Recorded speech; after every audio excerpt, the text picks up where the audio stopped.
got to be trouble, right? Like, it can't be nothing good come from Barabbas. It got to be something bad. So Barabbas is there, and you know the people is like, what should we do with Jesus? Crucify him. He was like, so who do y'all want? Do y'all want us to release Jesus? And keep in mind, Jesus is innocent. Jesus ain't nothing but help people. Or you want us to release Barabbas, the one who been terrorized the community?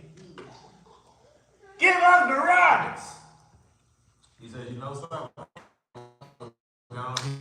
Wash my hands of this. This man's blood will be on you. Watch this. These folks, not even knowing what they were saying his blood will be on us and our children. They had no idea what they were saying. Not only that, he's mocked by the soldiers.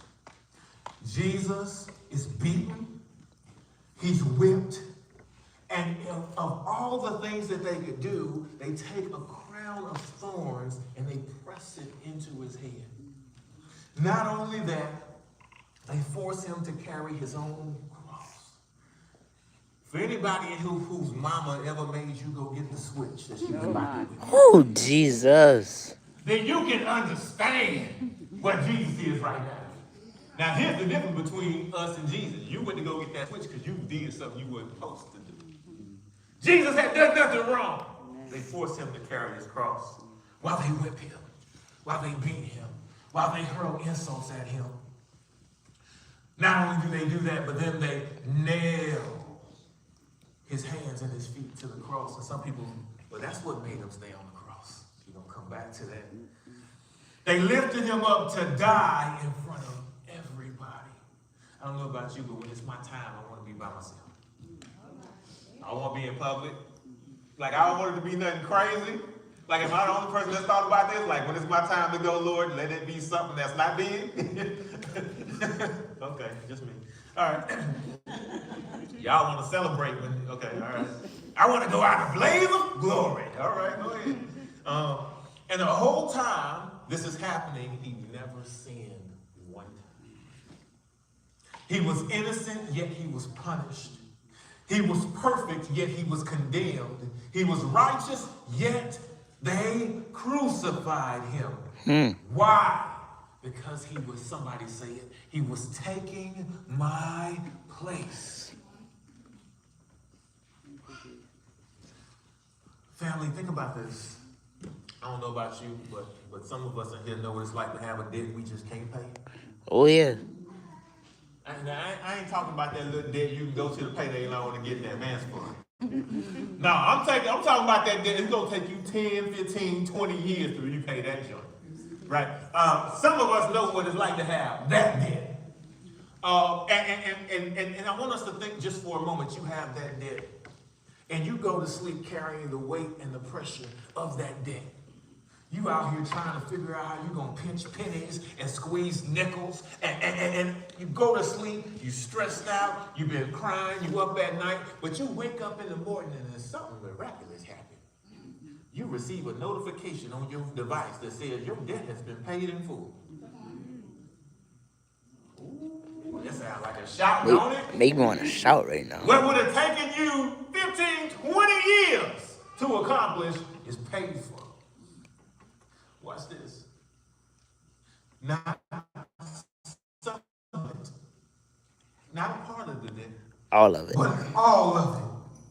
Your debt paid in full. And the person who did this didn't do this because you deserved it. No, they didn't do it because you deserved it. They did it because they chose to. Well, family, that is what happened at the cross.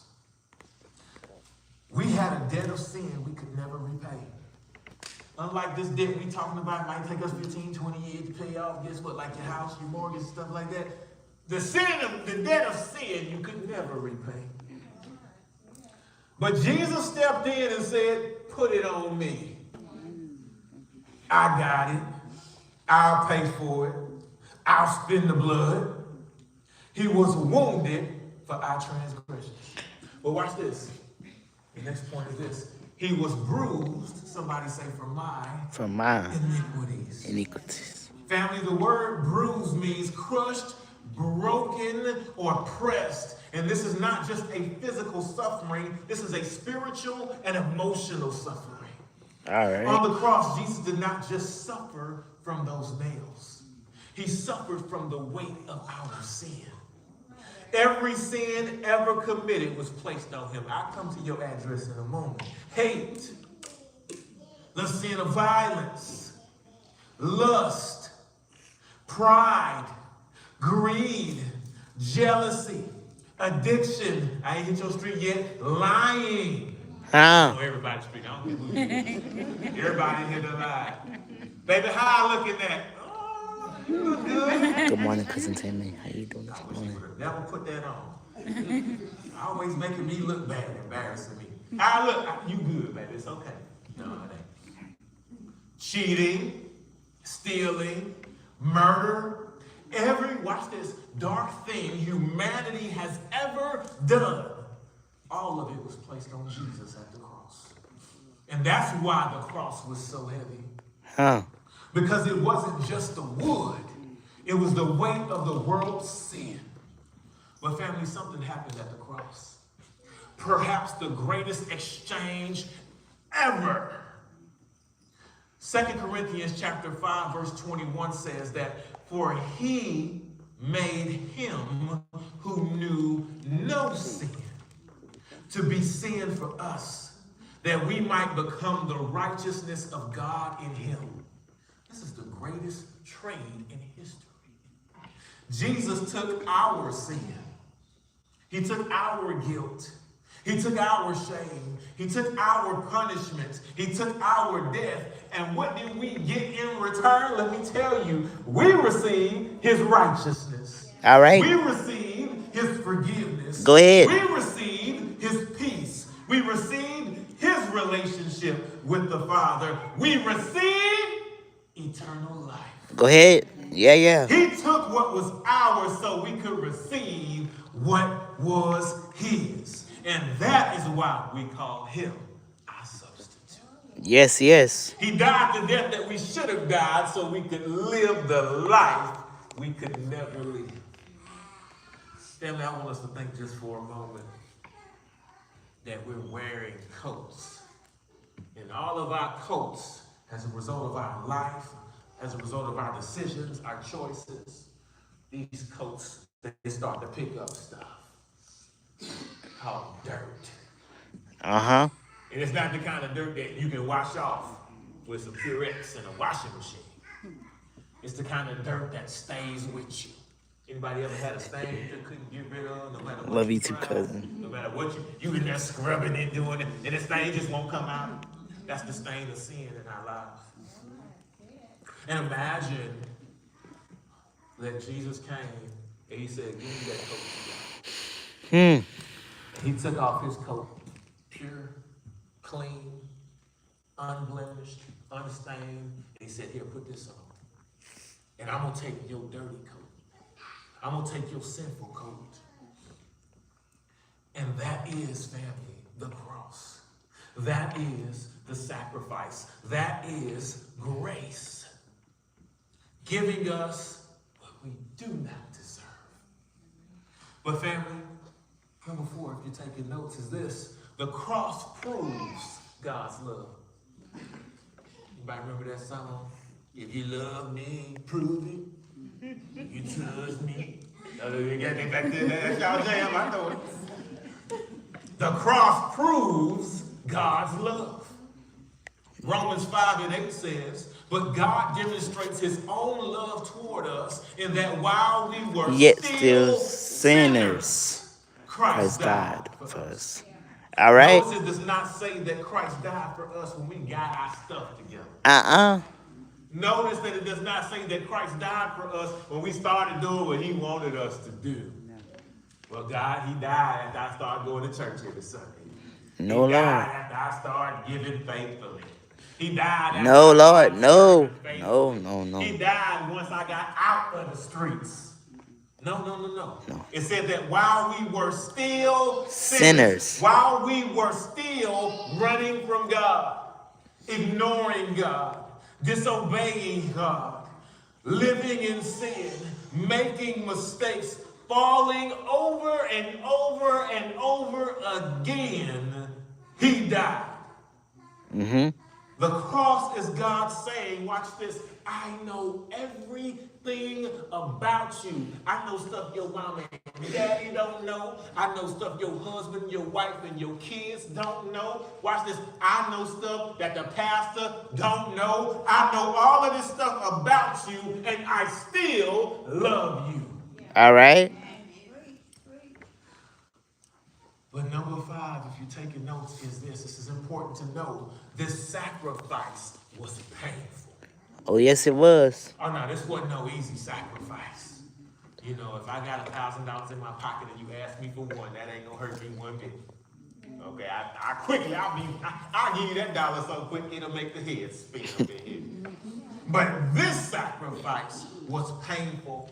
And family, we often see, crosses as jewelry and decorations.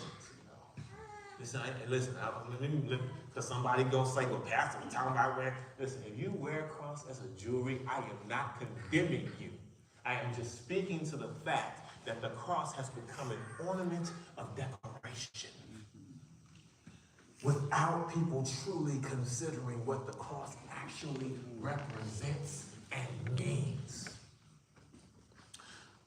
Jesus' day on the cross was an instrument of torture and humiliation. The crucifixion was designed, watch this, it was actually known as one of the most, horrific ways that a person could die. It was one of the most painful. It wasn't quick. It wasn't like the lethal injection. They just put some chemicals in you and you flat out. No, this crucifixion was designed to be both slow, painful, public, and humiliating. Most historians will say it was one of the most painful ways to die ever invented. Jesus was on this cross. And because he was fixing points in his hands, nails in his feet, he's on the cross and he's struggling to breathe because as he's hanging, the weight of his body, the weight of the sins of this world, it's collapsing everything that's in here. Well, what's in here? Everything you need to breathe. It's called oxygen and lungs. Not only that, he's elevated, and anybody that's ever experienced an elevation change, you know it's much more difficult to breathe. His back is ripped open from the whippings and the lashings. He's got a crown of thorns on his head. People mocking him while he died. Every breath pushing against the nails. And while he was hanging there, notice what he said. Father, forgive them. Forgive them. For they know not. Some of us up in here, we ain't on that program yet. We haven't graduated. For they know not what they do. We have not graduated to that level yet. But Jesus said, Father, forgive them. For they know not. Who does that? People say one bad thing about you, and it's up. It's on sight. When I see them, when they see me, it's on sight. It's up. But who says, Father, forgive them? I'll tell you who. A Savior. That's it, yes. A sacrifice. The Son of God. That's who. Now, family, I know we think that the nails held him there, and I told you we was going to come to this. Point number 6, the nails didn't hold him there. Love did. Who was that saying, love should have made you come home? Yeah. The nails didn't hold him there. Love did. All right. They did not take Jesus' life. He gave his life. He even said, no man takes my life from me. I lay it down. At any moment, he could have come down from the cross. At any moment, he could have called angels. We learned this, right? during the temptation, right, by the enemy. He said, listen, you can command legions of angels and they'll come. At any moment, he could have stopped it all. Why? Because we learned that the hypostatic union meant that Jesus was fully man and fully God. But we also learned that Jesus did not lean into being fully God. He took this experience as a full man. He stayed. He stayed because of love. He stayed because of mercy. He stayed, why? Because he saw you. He stayed, why? Because he saw me. He stayed because the cross was the only way to save us. Nails didn't hold him there. Love held him there. Can I give you some stuff? Just so when you go back to school or you go back to work or you get to your timeline, you can have some cool stuff to share. Jesus didn't just die. He sacrificed himself. The cross was not an accident. It was an assignment. All right. He was treated like us so we could be treated like him.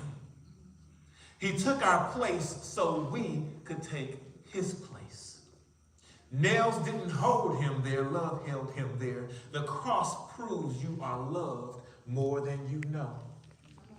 The cross is where sin was paid for and grace was released. Family, as we come to the end of this message, we must understand something very important.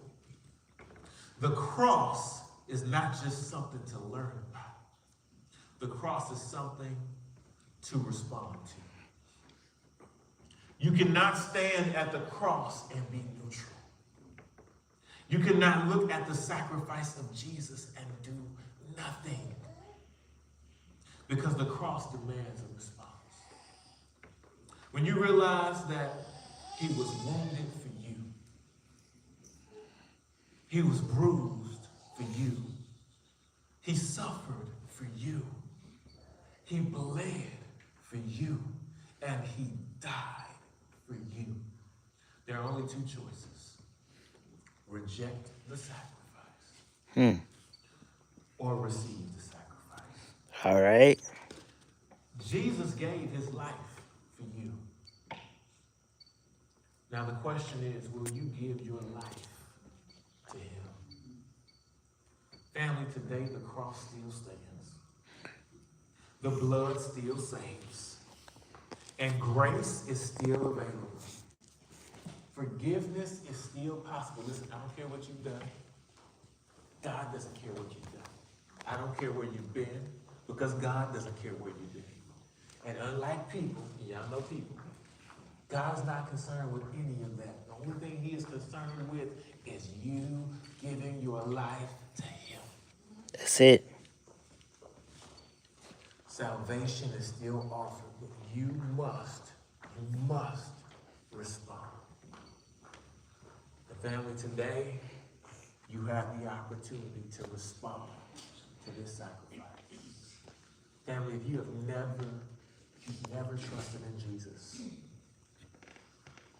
this journey to the cross, listen, is going to culminate on next Sunday. But if you have never trusted in Jesus, I know that there are times we've put our trust in people. We've put our trust in things. Those people let us down. Those things failed us. But one thing I can tell you about God, God never fails. God never fails. God always wins. I don't know about you, but I love being a part of the winning team. Oh, yes. Because even when it looks like I'm losing, I'm winning. Huh? Even when it feels like I'm losing, I'm winning. If you've never trusted in Jesus, I need you to know that God is real. And the only way is through Jesus. The only way you and I even have this opportunity is this journey to the cross. You and I could not have bought it. We could not have paid for it. We could not have earned it. It was a gift. Yes, yes. You have to make the choice to accept the gift. So if you've never trusted in Jesus, listen, I want to encourage you on today. Do not leave here today unless you know that you know that you know. And I'm talking about beyond the shadow of a doubt. That if you died the moment you walked out of this place, that you were going to spend eternity in heaven.